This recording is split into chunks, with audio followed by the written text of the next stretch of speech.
Dan is the king of high-ticket sales, and he is a masterful entrepreneur.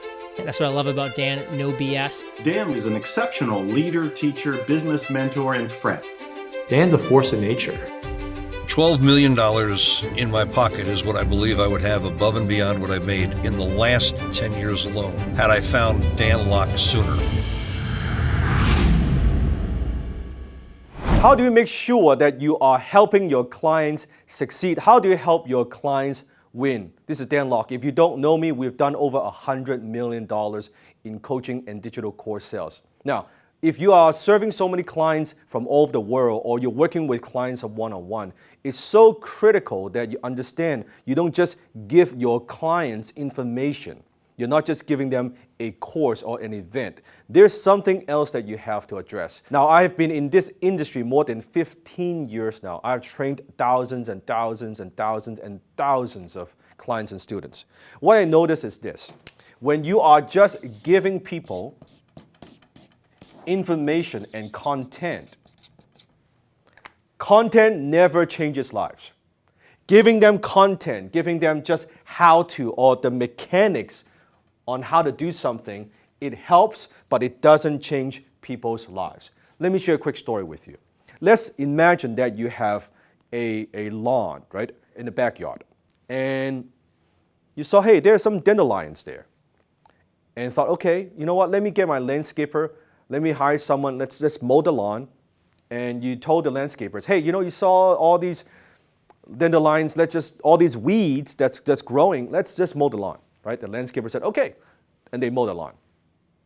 2 weeks later, you come back, you're like, you have twice as much of these dandelions. And you're like, what is going on? I thought we mowed the lawn. But these weeds, they kind of grow back. Okay, you call the landscaper, say, hey, look at this, what have you done? Come on, let's mow the lawn. And they mow the lawn again, right? And then 2 weeks later, they come back and you see it, it's like, now it's 4 times as much weeds, 4 times as much dandelions. You're like, what is going on here?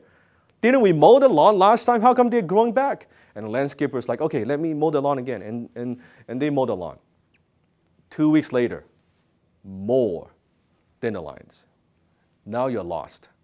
And then you talk to a landscaper, and the landscaper said, what you should have done is we should have pulled the weeds out first, right? Pull the weeds out first from the roots. Then you mow the lawn. Then they don't come back, or they don't come back as fast. It is the same when it comes to your coaching program, your training. You have to understand, anyone who invests in your coaching program, your consulting, your courses, your events, right? They have certain programming, certain things, certain biases, right, that are holding them back. If you don't address those things, they are not going to implement what you teach. Does that make sense? So it's not just content, but you got to expand the context.